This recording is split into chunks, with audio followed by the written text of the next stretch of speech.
인천시 동구 금곡동. 동인천역 오른편의 굴다리를 건너면 배다리 헌책방 거리가 나옵니다.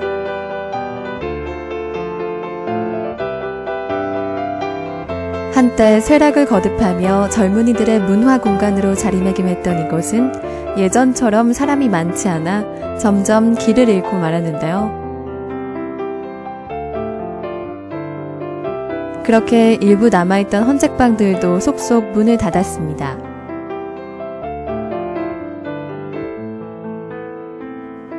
하지만 배다리 헌책방 거리는 2000년대 들어 지역 문화인들의 노력으로 현재 책방들과 갤러리 등이 어우러진 인천 원도심의 문화적 명소로 자리 잡고 있습니다. 지나다니는 사람은 없어도 이곳에서는 책들이 사람들의 빈자리를 대신 채우고 있었는데요. 무엇보다 이 책들은 그 누군가 인생을 열심히 살다 간 사람들의 책이기에 더욱 큰 의미가 있습니다. 헌책을 사러 온 이들을 반기는 화사한 꽃들. 이 꽃들은 환하게 피어나 이곳의 컬러를 더욱 아름답게 가꿔주고 있었는데요.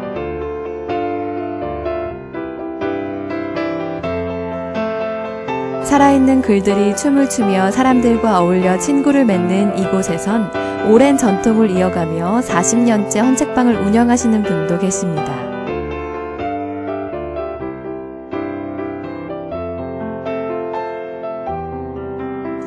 오늘 우리 동네 이야기의 주인공이기도 한 그분은 어떤 사람이고 또 어떤 인생을 살아오셨을까요?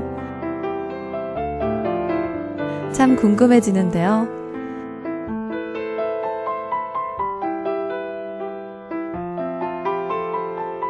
옛 추억과 향수가 고스란히 남아있는 배다리 헌책방 거리에 대한 이야기 속으로 함께 떠나보시죠.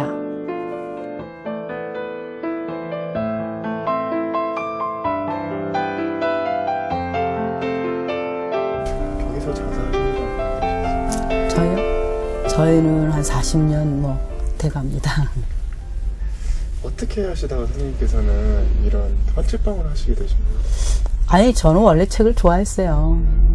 그리고 책이 좋으니까 뭐라 그럴까, 좀 세상에 좀 이렇게 야무지게 살지 못하는 사람이 책 속에 내가 좋아하는 것 속에 있으면서 알고 싶은 것도 그렇잖아요. 알 수 있는 곳. 아마 알고 싶은 게 좀 많은 사람이었던 것 같아요.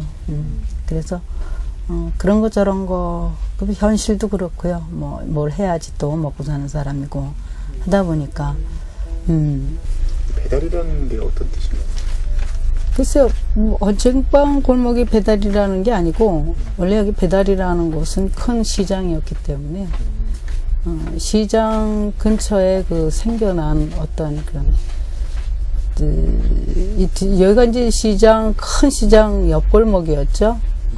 그래서 이제, 군락이 형성됐죠. 학교들도 있고, 여러 가지로. 조건이 여기가 많이들 모이는 곳. 그러니까 도서지방, 그러니까 근처에 섬지방이나 경기도 일대에서 여기 와서 장을 봤어요, 예전에. 그랬던 곳이거든요. 그 정도로 큰 시장이에요? 그럼요.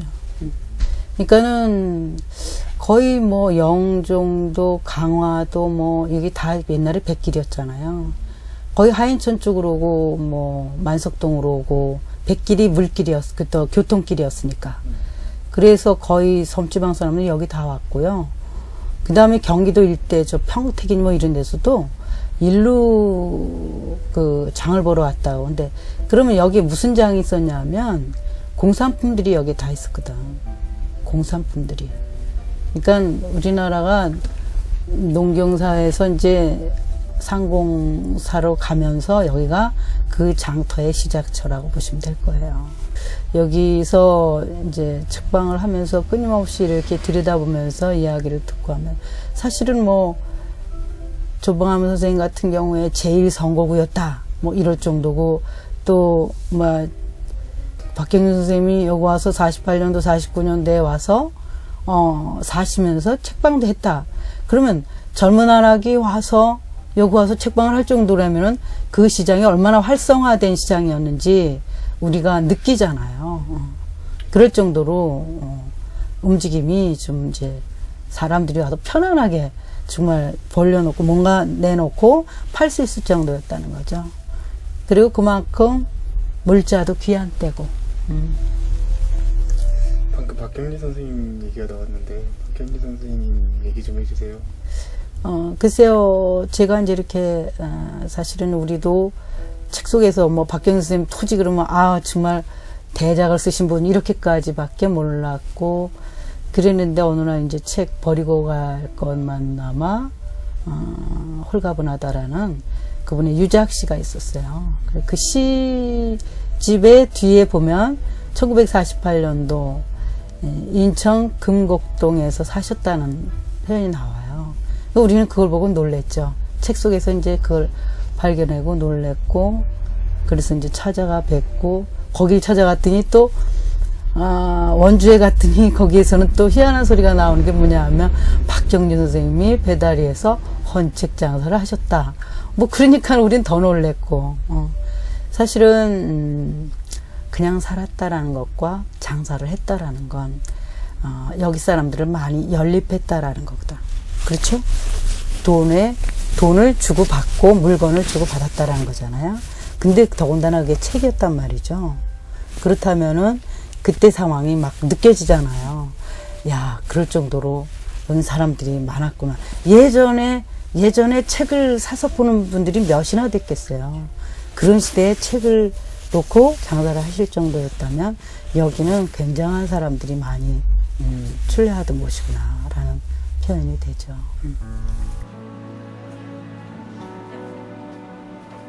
40년 전부터 이곳에서 책방을 운영하고 계신 곽현숙 씨. 책 속에서 교훈을 얻고 많은 대화를 통해 자신이 알지 못하는 이야기도 접할 수 있고 또 다른 삶을 배울 수 있었다고 하는 그녀는 지금이 행복합니다. 헌책은 아주 그 묵은 역사를 다 안고 살아요. 그렇죠?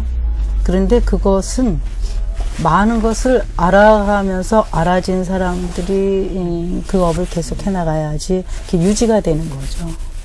그렇다고 본다면 헌책방은 하는 분들이 계속 하셔야 됩니다. 네. 그 원리가 있죠. 넉넉하지 않은 시대에 책을 품에 안고 살아갈 수조차 없었던 그 시절부터 책은 그녀의 인생이자 동반자였는데요. 순탄하지 않았던 시대의 흐름만큼이나 이곳의 역사 또한 짙어갑니다. 책은 우리가 살아온 시대의 또 다른 기록으로 간직돼 우리의 후손들에게 물려줘야 할 가장 큰 유산인데요. 그 중에서도 여러 사람이 지나간 흔적이 남아있는 헌책은 그 시대의 삶과 정신을 통째로 느낄 수 있습니다. 저는 사실은 세상에 이제 10대부터 돈을 벌어야 먹고 살았던 사람이죠. 그런데 책이라는 것은 끊임없이 새로운 걸 알려주고, 그리고 사람이 살아야 되는 길도 알려주고, 그렇죠? 알고 싶어 그리워하면 그 그리움을 채워줬단 말이죠. 아마 저만 그렇겠어요? 책을 아마 끊임없이 손에서 못 놓으신 분들은 거의 그러시지 않을까, 그렇게 생각해요. 그래서 책이라는 것은 매일 설레임의 새로움입니다.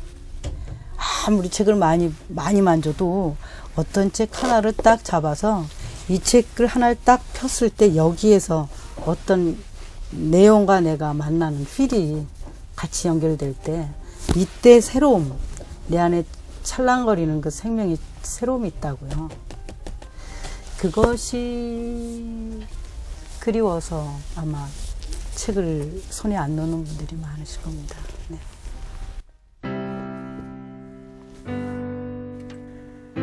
옛 정취가 느껴지는 익숙한 풍경. 그 안에 기나긴 세월의 흔적이 남아있는 낡고 허름한 사다리 하나가 놓여 있습니다. 우리는 이 속에서 살아갑니다. 우리의 옛 추억을 다시 만날 수 있는 공간인 배다리 헌책방. 아무리 오래되고 해진 것이라고 해도 누군가에게는 소중했고 또 다른 누군가에게는 사랑으로 속삭였던 물건들. 지금은 조금이라도 해지고 낡으면 모두 쓰레기통에 버려지는데요. 낡고 낡아 허름해진 그 무엇도 이곳에 오면 살아납니다. 새로운 주인을 만나기 위해 많은 여정을 한 모든 것들이 살아나는 배다리 헌책방. 이곳의 풍경이야말로 우리가 지켜나가야 할 살아있는 역사박물관이 아닐까요? 헌책방 주인으로 40년을 살아온 곽현숙 씨. 그녀는 시대가 변해도 세월이 흘러도 헌책방 하나만 있으면 행복합니다. 배다리 헌책방이란 공간 안에 또 다른 삶을 살아가고 있으니까요. 보닥보닥 했죠. 하도 길게 하면 꺾어지기 쉬우니까 이렇게 바트게 해서 그 시대를 살아온 사람들의 삶의 이야기가 가득 담긴 책들. 그런데 책바닥에 무엇을 적고 계신 건가요? 저는 책 바닥에다가 심습니다. 이렇게. 아무리 방법을 해도 그게 어떻게 해야 될지 모르겠더라고요. 그리고 뭘 이렇게 종이를 해서들 외국은 많이 끼더라고요. 근데 그러기에는 저희가 여유가 있지 않습니다. 그러니까 저희 식으로 아이고 이렇게 일생을 써놓으신 거가 값으로 매기고 참 무한하죠. 그렇지만 어쩔 수 없이 여기는 또 규칙이 있어야 되니까 이렇게 값을 매기죠. 많은 사람들이 책을 통해 인생의 새 장을 열어가는데요. 이곳에서는 새 장을 열기 위해 찾아오는 사람들의 불편함을 줄이기 위해 책의 가격을 매깁니다. 책을 정리하고 가격을 매기고 이곳에서 하루를 정신없이 보내시는 곽현숙 씨. 책을 정리하면서도 이것저것 들춰가며 책 내용을 확인하는데요. 이 책이 어떤 책인지 잘 알아야 이 책 가격을 잘 매길 수 있죠. 아, 책에 따라 가격이 그렇죠. 그는 다 다르죠. 책 뒤에 가격하고 해서 몇 프로 매기는 거 아니에요? 그런 것도 있지만 똑같은 책인데 그냥 흘려버릴 이야기라면 그냥 가벼운 가격이 들어갈 거고, 그래도 이걸 하나 어느 분이 읽었을 때 역사적인 힘도 있고 철학도 들어가 있고 그렇다면 가볍게 매겨서는 안 되겠죠. 네. 그런 게 있네요.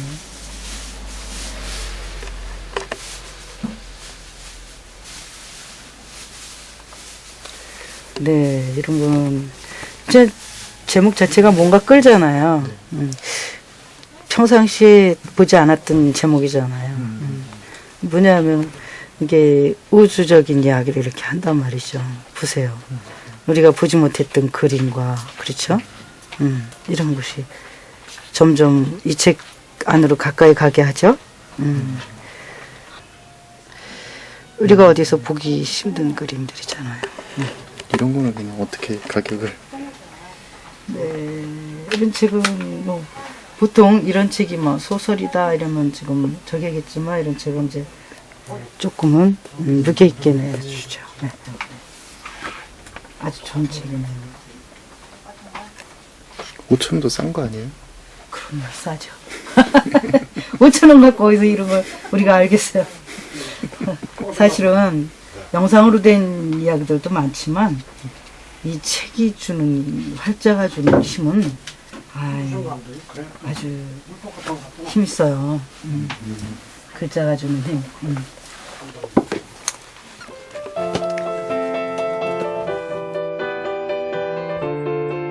우리는 책을 통해 모르는 것을 알게 되고 책 속에서 인생의 고민에 대한 해답을 얻고 책을 통해 가보지 못한 길을 찾아가 보기도 합니다. 그렇게 책이란 것은 신대륙을 탐험하고 미계지를 개척하는 일과 같아 험난한 모험이라고 말합니다.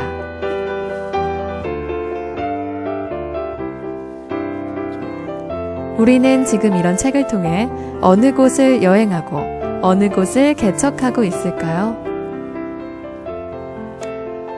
한 권 중에 제일 비싼 책이 얼마 정도예요, 여기는? 글쎄요.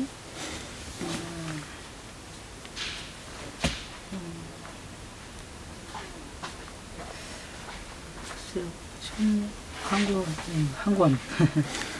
지금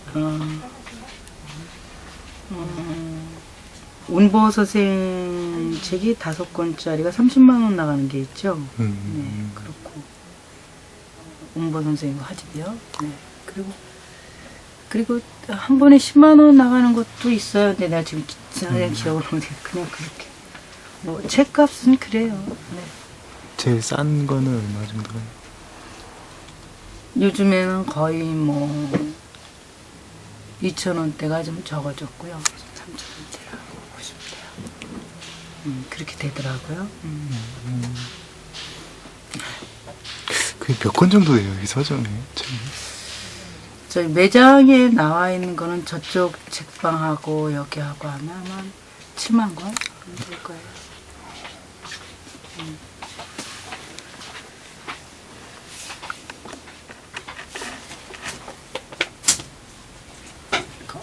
각 권의 가격을 따지면 것도 꽤 되겠네, 그죠? 우리는 맨날 한 권만 만져서 별로 그렇게 개념이 없이 가니까. 그러니까 그렇게 되네. 여러 분야의 책이 많은 지역에서 하나씩 모여 만들어진 헌책방. 이렇게 모인 책은 비슷한 책끼리 분류돼 꽂힙니다.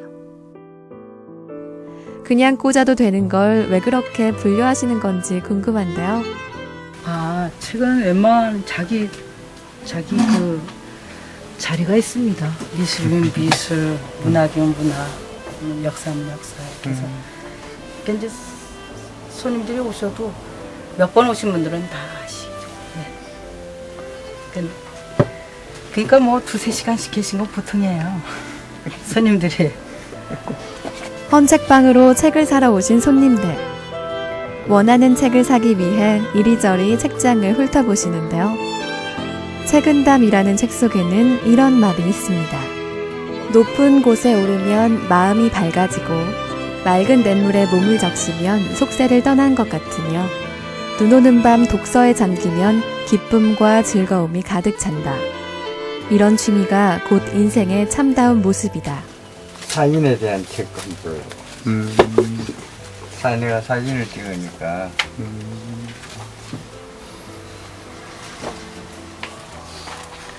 그냥 보고 뭐 헌책방의 좋은 점이 뭐예요, 선생님? 옛날 책이 많잖아요. 옛날 책이. 비록 헌책이지만 그 속에 담겨있는 수많은 이야기는 인생의 한 자락이 아닐까요? 글쎄요, 제가 제 손은 책을 만지는 손이 제일 좋겠죠. 그렇죠. 책을 몇 권 정도 만져보셨어요, 그러면? 결국엔 한 권입니다. 이렇게 많은데요, 책이? 지금 만지는 건 한 권이잖아요. 근데 이 한 권이라는 것이 그게 우리 책방에 수만 권이 책이 있고 창고에 있고 뭐 그래서 십몇만 권을 내가 이렇게 소유하고 있다고 하지만 이거는 흘러가는 물길의 하나의 길이잖아요. 결국엔 한 권입니다. 그 한 권인데 그 한 권이 사람을 위한 길을 예비한 한 권입니다. 그게 책입니다. 역사의 한 자락을 장식하고 있는 인천 배다리 헌책방. 이 헌책방에는 여생을 이곳에서 살아가는 사람들이 있었는데요. 책으로 연결되고 책으로 만난 수많은 인연들. 그 속에 이들의 아름다운 삶과 열정이 있기에 우리는 더욱 행복하게 살아갈 수 있는 것은 아닐까요? 100년의 전통을 이어온 배다리 헌책방 거리. 이곳을 지키는 분들의 삶과 열정이 모든 사람들에게 전해지기를 바랍니다.